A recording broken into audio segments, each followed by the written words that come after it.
নমস্কার বন্ধুরা, আমার চ্যানেলে তোমাদের সবাইকে অনেক অনেক স্বাগত। আজকের ভিডিওটা যে বিষয়টা নিয়ে সেটা হলো প্রেগনেন্সির ওপরে। তো প্রেগনেন্সির ওপরে আমি অলরেডি দুটো ভিডিও আপলোড করেছি।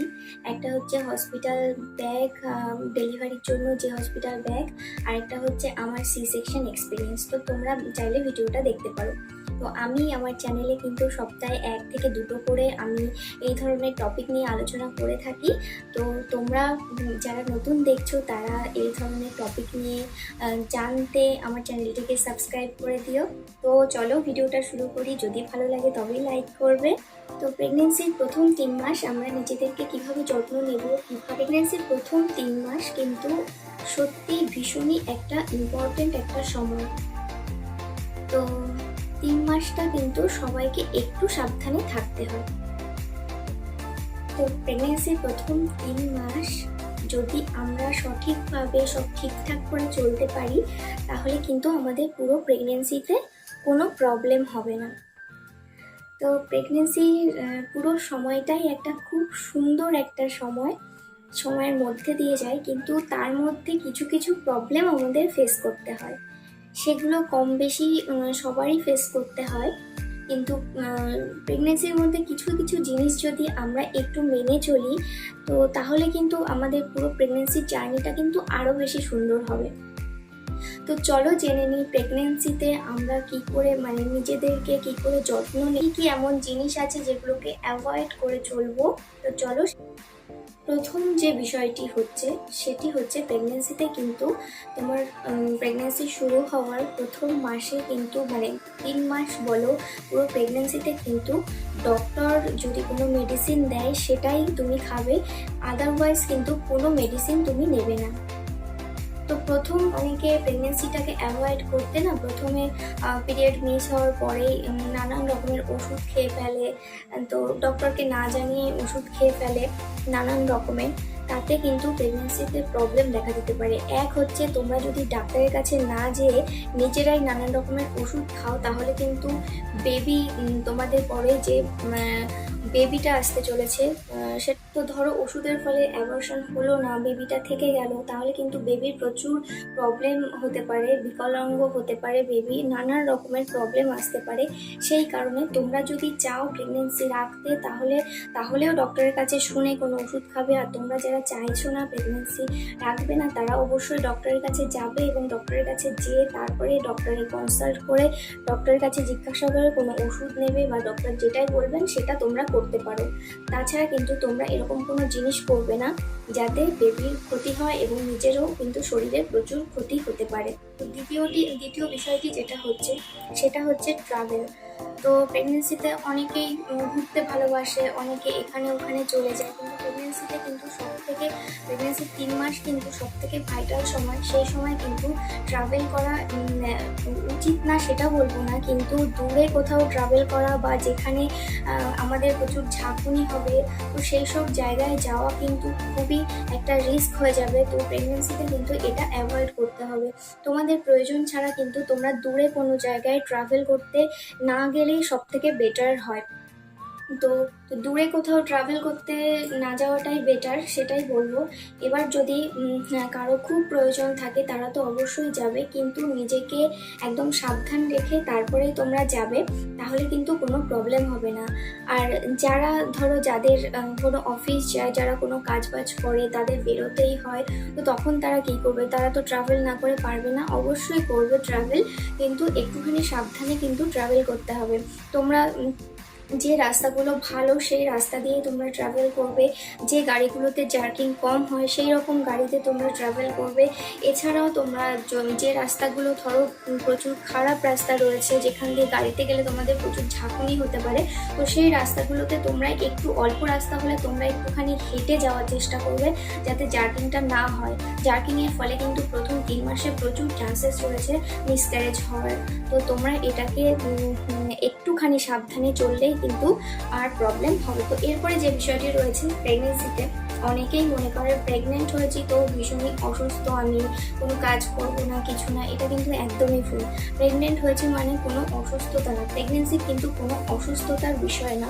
প্রেগনেন্সি একটা সুন্দর একটা জার্নি, যেটা আমাদের নতুন কেউ আসার সময় কিছু কিছু প্রবলেম আমাদের ফেস করতেই হয়, কিন্তু সত্যি সত্যি বলতে যেটা কোনো একটা ভালো জিনিসের জন্য একটু আধটু কষ্ট তো আমরা করতেই পারি, সেটা সামান্যই বলবো। যাদের খুব বেশি প্রবলেম হয় তাদের অন্য কথা, তারা ডক্টরের কাছে, ডক্টর মেডিসিন দেন, ডক্টর তাদের বেড রেস্ট নিতে বলেন, তো তারা বেড রেস্ট নেবে যাদের প্রবলেম রয়েছে। কিন্তু যারা নর্মাল রয়েছে, যাদের স্বাভাবিক প্রেগনেন্সি, তাদের বেড রেস্টের কোনো প্রয়োজন নেই, শুয়ে বসে কাটানোর কোনো প্রয়োজন নেই। তোমরা যদি শুয়ে বসে কাটাতে চাও তাহলে কিন্তু আরও বেশি প্রবলেম হয়ে যাবে। তো বেড রেস্টের কোনো প্রয়োজন নেই। নর্মালি তোমরা নর্মাল কাজবাজ করবে, ঘরের কাজবাজ, নর্মাল যেসব কাজবাজ সেসব অবশ্যই করবে। কিন্তু একটা জিনিস সেটা ভারী জিনিস তোমরা তুলবে না। ভারী বলতে কি, মানে একটু অল্প ভারী, 1 কেজি 2 কেজি এটা তুললে কোনো প্রবলেম নেই, কিন্তু তার বেশি ভারী ওয়েট কিন্তু তোমরা তুলবে না।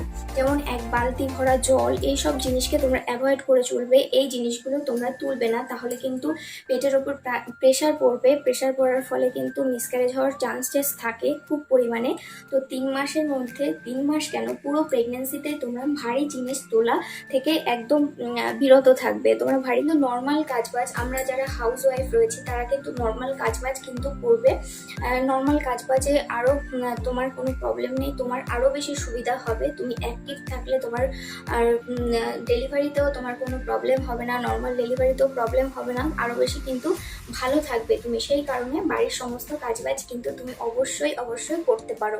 তো এরপরে কি আসছে, এরপরে যেটা আসছে সেটা হচ্ছে অস্বাস্থ্যকর খাবার খাওয়া। অবশ্যই প্রেগনেন্সি 3 মাস কেন, পুরো প্রেগনেন্সির 9 মাস পর্যন্ত তোমরা একদম অ্যাভয়েড করবে, যাতে জাঙ্ক ফুড টাইপের, মানে অস্বাস্থ্যকর খাবার যাতে না খাও। তো একটু কষ্ট তো করতেই হবে। যারা পিৎজা, বার্গার এসব খেতে পছন্দ করো, তো তারা এই 9 মাস একটুখানি মেনে চলো, একটুখানি এইসব খাবারকে অ্যাভয়েড করে চলো। তো তাহলে কিন্তু তোমাদের হেলথও ভালো থাকবে, আর যে বেবি আসবে, বেবির কিন্তু এইসব বাইরের খাবার, জাঙ্ক ফুড, পিৎজা, বার্গার এইসব খাবার খেলে কিন্তু প্রচুর ক্ষতি হতে পারে। সেই কারণে কিন্তু তোমরা এই সব খাবারগুলো অ্যাভয়েড। তো বাইরের খাবার যেমন ফুচকা, এসব ধরনের খাবার, বিরিয়ানি বলো, সমস্ত বাইরের খাবারকে অ্যাভয়েড করে যদি এসব টুকটাক খেতে ইচ্ছে করে, একটু আধটু বাড়িতে বানিয়ে খাওয়ার চেষ্টা করো। কিন্তু সেটা একদমই অল্প, যাতে তোমাদের ক্ষতি না হয়। তো বাড়িতে বানিয়ে খাওয়ার চেষ্টা করো, আশা করি তাতে কোনো অসুবিধা হবে না অল্প খেলে। কিন্তু বাইরের খাবার একদমই না, বাইরের খাবার কিন্তু একদমই খাওয়া উচিত না। আরও যেটা বলবো, প্রচণ্ড ঠান্ডা জিনিস, প্রচণ্ড ঠান্ডা বা গরম জিনিস, সেটাকেও কিন্তু অ্যাভয়েড করা উচিত। কারণ প্রচণ্ড ঠান্ডা আর গরমের ফলে কিন্তু তোমার ক্ষতি হতে পারে, মিসক্যারেজের কিন্তু সম্ভাবনা থাকে। তো সেই কারণে প্রচণ্ড ঠান্ডা বা প্রচণ্ড গরম কোনো জিনিস কিন্তু তোমরা খাবে না। এরপরে আরেকটা গুরুত্বপূর্ণ যে বিষয়টা, সেটা হচ্ছে যারা অ্যালকোহল খাও কিনা জানি না আমি, যারা যদি খেয়ে থাকো তো তারা কিন্তু এটাকে পুরোপুরি বাদ দেবে। অ্যালকোহল এবং স্মোকিং থেকে একদম দূরে থাকবে। তো তাহলে কিন্তু অ্যালকোহলের ফলে কিন্তু বেবি বিকলাঙ্গ জন্ম নিতে পারে। তো এগুলো থেকে একদম দূরে, এগুলো কিন্তু তোমার বেবির শরীরের পক্ষে প্রচণ্ড ক্ষতিকারক হবে। তো এগুলো একদমই না। তারপরে যে বিষয়টি হচ্ছে সেটি হচ্ছে তোমরা কিন্তু ইন্টারকোর্স থেকে 3 মাস পর্যন্ত কিন্তু এটি স্টপ রাখবে। 3 মাস পর্যন্ত কোনো রকম শারীরিক মিলন কিন্তু একদমই উচিত না, সেটা তোমাদের ডক্টরও বলবেন। এবং আমাদের এখন যে হেলথের যে দিদিরা আছে তারা তো অবশ্যই বলে দেবেই যে এটা কিন্তু একদমই উচিত হবে না তোমাদের মানে বেবির পক্ষে। এর ফলে কিন্তু মিসক্যারেজের সম্ভাবনা প্রচুর পরিমাণে বেড়ে যায়। তো এটাকে একদম অ্যাভয়েড করতে হবে। তো তারপরে 3 মাস পর থেকে তোমরা এটা শুরু করতেই পারো, কিন্তু সেটা অবশ্যই ডক্টর যদি বলেন, তো তারপরেই, তার আগে নয়। ডক্টরের কাছে জিজ্ঞাসা করে তবেই। তো আমি যে বিষয়গুলো বললাম, এইসব বিষয়গুলো একটুখানি মেনে চললে আশা করছি তোমাদের কোনো অসুবিধা হবে না। কারণ আমাদের প্রেগনেন্সির প্রথম 3 মাস কিন্তু সত্যি খুবই গুরুত্বপূর্ণ, খুব ভাইটাল 3 মাস থাকে। তো 3 মাসে আমাদের বিভিন্ন ভুলের কারণে কিন্তু মিসক্যারেজ হয়ে যায়, যার ফলে আমাদের আর কিছু করার থাকে না। তো সেই কারণে বলবো এই কিছু কিছু জিনিস মেনে চলো, দেখবে তোমাদের আর প্রবলেম হবে না। আর যাদের প্রবলেম রয়েছে তারা অবশ্যই ডক্টরের কাছে জিজ্ঞাসা করে তারপরে সব কিছু করবে, কারণ ডক্টরের থেকে ভালো সত্যি আর কেউ বলতে পারে না। আর তোমরা অবশ্যই ডক্টরের কাছে পুরো বিষয় শেয়ার করবে, তোমাদের প্রেগনেন্সিতে কি অসুবিধা না অসুবিধা সব কিছুই শেয়ার করবে। আশা করছি সমস্ত ডক্টরই তাদের পেশেন্টকে সেটা বলে দেবে। আমি আমার ভিডিওতে আমি নিজস্ব অভিজ্ঞতা থেকে কিছু জেনে তোমাদেরকে আমি একটুখানি কিছু সাহায্য করার চেষ্টা করি, যাতে তোমরা হেল্পফুল হও আমার ভিডিও দেখে। সেই কারণে তো যদি আমার ভিডিওটা দেখে তোমরা সত্যি তোমাদের হেল্প হয় তাহলে প্লিজ লাইক করো, আর যারা নতুন দেখছো তারা সাবস্ক্রাইব করতে ভুলো না, কারণ এই ধরনের নানান টপিক নিয়ে আমি পরবর্তী ভিডিওগুলো করতে চলেছি। তো তোমরা যদি অন্য কোনো বিষয়ে কোনো প্রেগনেন্সি তো অন্য কোনো বিষয় যদি তোমাদের জানার থাকে তাহলে আমাকে প্লিজ কমেন্ট করে জানাবে। কমেন্ট করলে আমার একটুখানি বুঝতে সুবিধা হবে যে তোমরা কি বিষয়ে জানতে চাইছো বা কিছু, তো তাহলে কিন্তু আমি তোমাদেরকে সেই রকম উত্তর দিতে পারবো। তো চলো, তোমাদের যদি মনে হয় কারো এই ভিডিও দেখে হেল্প হবে তাদেরকে শেয়ার করে। আজকের ভিডিওটা এখানে শেষ করছি। তো সবাইকে টাটা, বাই বাই। ভালো লাগলে অবশ্যই লাইক করো।